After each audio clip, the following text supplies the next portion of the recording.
Hello and welcome back to the channel. I really do appreciate you dropping in, and I hope you're having a safe and fun weekend.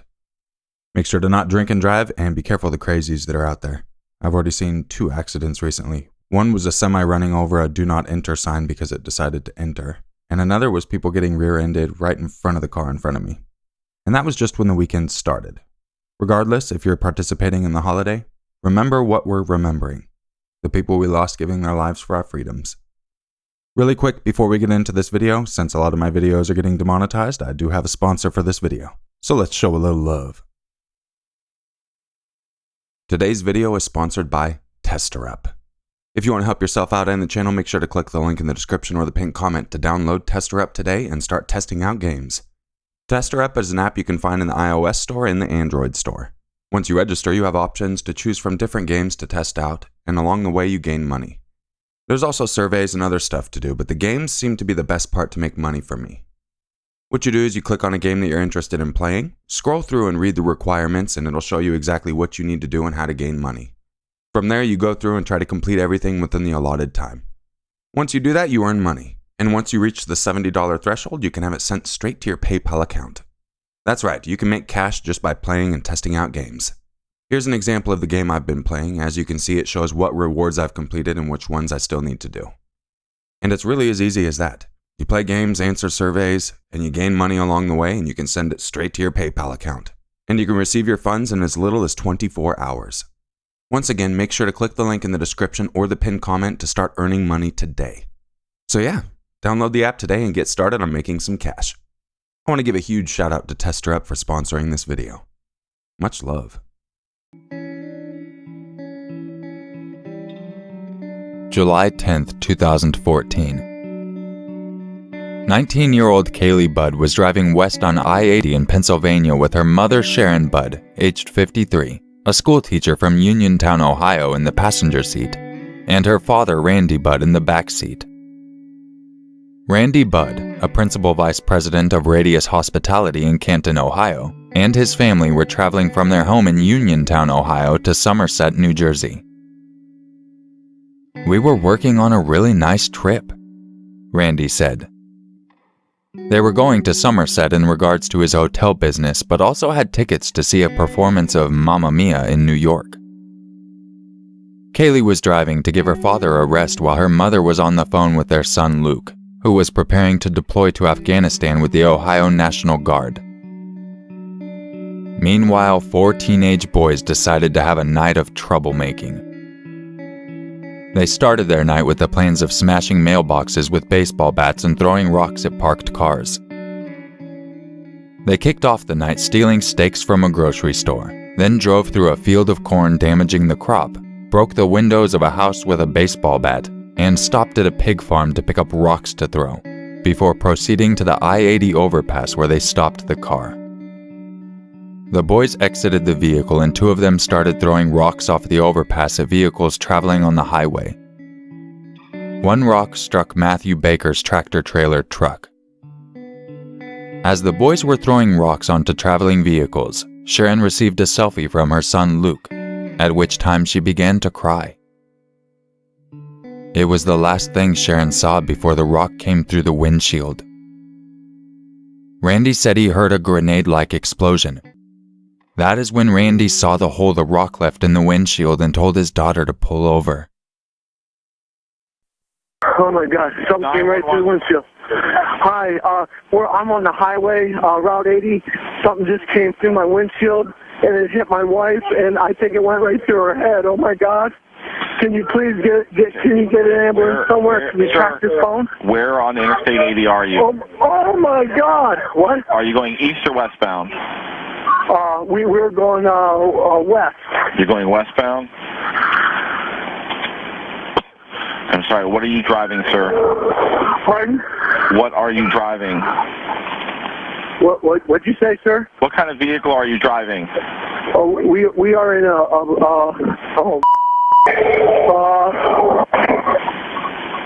we're in a Rogue, a Nissan Rogue. Pulled off on the left-hand side. This is bad. Okay, what color is your vehicle? Something came right through the windshield, sir. I understand. What What color is your vehicle? And you know what, sir? I cannot hear you. What color is your vehicle? It's black. Okay, do you have the four-ways on? Hold on here. Hold on. Hold on. Hold on here. Yes, I do now. Okay. There's a big, there's a rock that came in. She is grasping for her life. Okay, what is your name, sir? My name's Randy Budd. The phone number you're Oh calling my from? God. Half her brain's gone. Oh my God. Oh my God. Is there anybody else in the car with you? Yes, my daughter was driving. All of a sudden there's an explosion. A rock went right through the windshield and hit her right in the head. Okay, how old's your wife, sir? Pardon? My wife is 53. 53. Okay. All right, sir. We're going to send some help up there to you, okay? In the meantime, try not to move your wife. Don't touch anything, and we're going to get some help for you. Yeah, okay, we won't touch anything. Don't touch anything, Mom. So you have us located? Yeah, I know where you're at. Okay. Okay? Okay, thank you. You're welcome. According to one of the teens, after hitting the car with the rock, the boys cheered. We were all laughing, thinking it was funny. We laughed, tossed out rocks, and drove home. They drove to one of the boys' houses where they began to watch a movie, but got back into the car and returned to the scene of the crime twice that night. On one of those trips, police noted the license plate number. Sharon was rushed from the scene to Geisinger Medical Center, where part of her skull was removed in a life-saving operation. The 4.6-pound rock crushed her forehead and the bridge of her nose. She lost sight in her right eye, which was later surgically removed, and has a limited sight in her left eye. A temporary plate has replaced the portion of her skull that was removed. Sharon nearly lost her life from severe injuries to her face and head when the rock thrown from the overpass came through her family's vehicle's windshield. Sharon received severe brain injuries which resulted in her needing constant care and not being able to be left alone. After the Interstate 80 rock throwing incident, Randy advocated for the Ohio Department of Transportation to install protective fencing on bridge overpasses. Later on, he sends a text message to his government official saying, "Please get the fence issue settled." On August 6, 2016, 2.5 hours after the text, Randy Budd died from a self-inflicted gunshot wound to the head as a result of not being able to live on through his wife's disabled life. All 4 teens were charged with aggravated assault, conspiracy, reckless endangering, propelling missiles into a vehicle, agricultural vandalism, and possession of instruments of a crime. Randy Budd did not die from a gunshot. He died when those kids threw a rock through his windshield. Union County District Attorney D. Peter Johnson. March 18, 2015. Michelle Wilkins, who was soon expecting the birth of her baby girl, being 7 months pregnant, saw an ad on Craigslist for free maternity clothes as well as baby clothes, and jumped at the opportunity. Michelle agreed to meet Dinah Lane, the seller and a former nurse's aide, at her home about 40 miles north of Denver in Longmont. For months leading up to this, Lane had been carrying out a ruse that she was pregnant. The women, who had never met before, sorted through the maternity clothes together, before striking up a conversation about pregnancy, shopping, and their partners. Several times I told her I had to go and I thought she was lonely because she just kept talking over me. I felt like I was being thoughtful, and listening to her and being kind to her. But eventually I said, "I really have to go." Michelle was then guided by Lane to the basement to look at more clothes. When Michelle turned to leave, Lane attacked. She was pulling at my sweater, kind of scratching me. Confused, she asked if a spider or a bug was on her shoulder. "I think I got it," Lane replied. Then Lane hit her again and a physical altercation ensued. Lane pushed Wilkins into a bedroom and got on top of her, straddling her chest and pinning her to the ground. Lane initially attempted to smother her with a pillow, but after Michelle managed to knock the pillow out of Lane's hands, Lane attempted to choke her using her bare hands.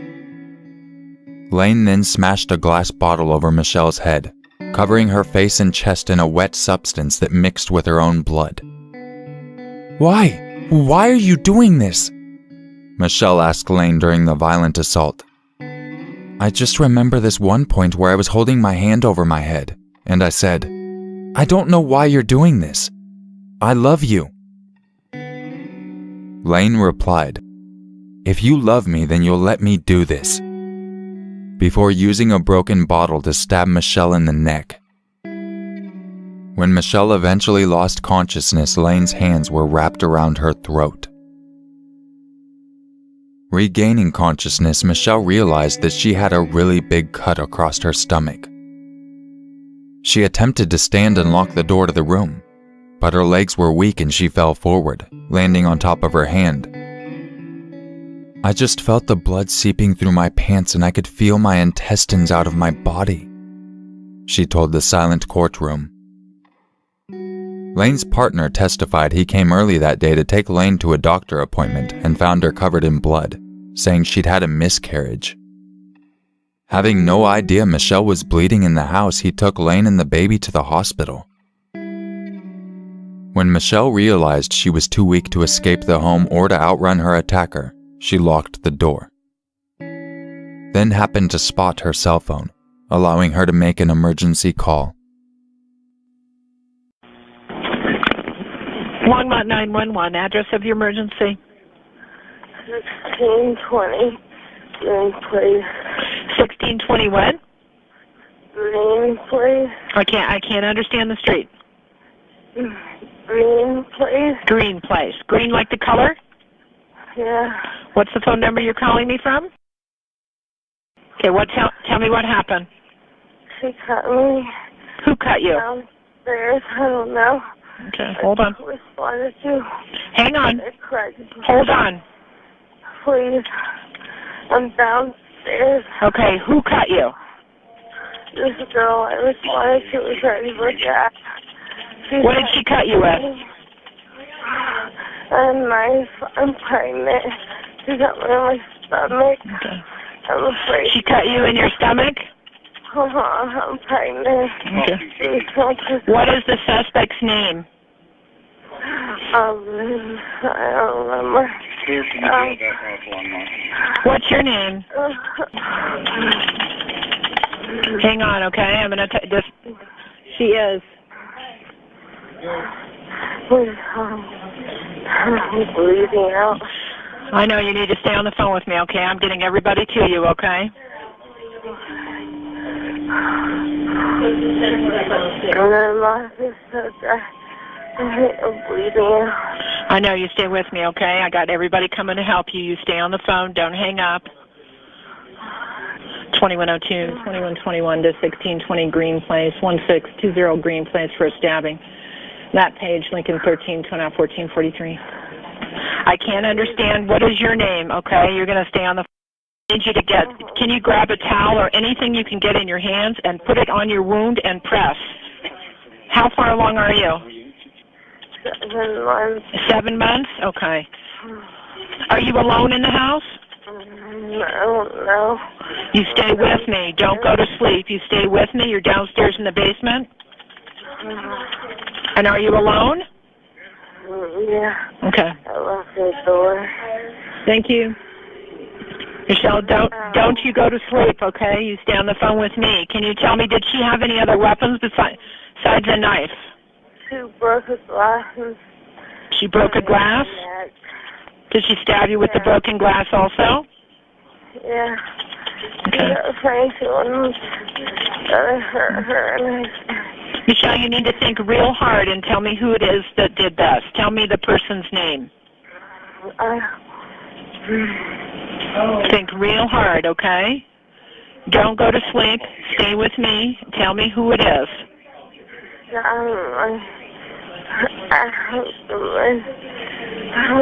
No. You don't know? Have you? Did she break into the house? Does she live there? No, it's her house. It's her house. Okay. What's that? So you're a renter there, and she's the owner of the house? No. I responded to a Craigslist ad. Okay. Everybody's headed your way, okay? Can you spell your last name for me? No. What? Do you have a towel on that? Girl, how long? They're on their way, okay? I need you to take a towel and put it on your wound. How many wounds do you have? No. She just lost. More than one? Oh, yeah. Okay. Help. Everybody's on their way, okay?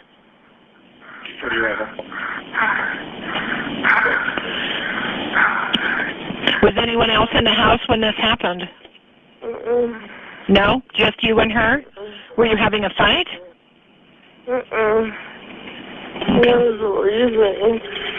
You were just trying to leave? It looks like an apartment. How old are you? 26. 26?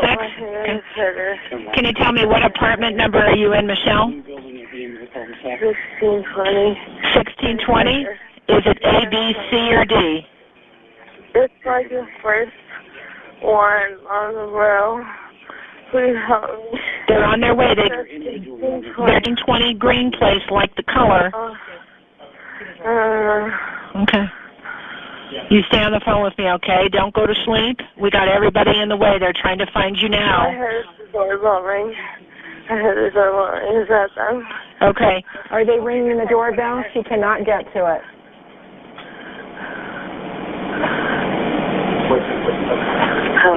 Help. Okay, you hang with me. Don't hang up. Are they in the house yet? She's downstairs? Yeah, they're here. Okay, I'll let you go. When Michelle woke up in the hospital, the clock read 7:30. She thought it was 7:30 p.m., but then realized it was the next morning. The only thing she could think about was her unborn daughter, Aurora. She asked her boyfriend Dan if their daughter had made it. Sadly, she had not. Lane, the mother of 2 teenage girls, admitted to cutting the unborn baby out of Michelle's womb, but claimed Michelle had attacked her and she fought back in self-defense, and said she was afraid that she had killed Michelle during the struggle, so removed the baby in an attempt to save it. Lane was a certified nurse aide starting July 1st, 2010, and her license expired on January 31st, 2012, with no history of discipline or board actions. During the trial, Lane's mother, Carol, testified that Lane had not fully recovered from the accidental drowning of her young son. She was desperate to have another child, Carol said. Lane was found guilty of attempted first-degree murder, 2 counts of first-degree assault, 2 counts of second-degree assault, and unlawful termination of a pregnancy. Prosecutors did not pursue a murder charge for the unborn child, since Colorado state law does not recognize a fetus as a person unless it is capable of surviving for a period of time outside of the womb. Lane was sentenced to 100 years in prison. I do not hate Dynel, but I am angry for all the pain she has caused, the deceit, and for her selfishness, Michelle said.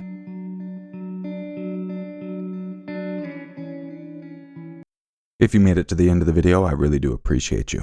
And don't forget to hit the like or dislike button and subscribe if you want to see more. Oh, and turn on notifications too. That's always a fun thing to do. Once again, I hope you're all staying safe out there. And if you want to help out the channel and gain some money while you test out some games, make sure to click the link in the description or the pinned comment to start Tester Up today. I will catch you in the next video. And just remember, it's always scarier if it's true. bad bye.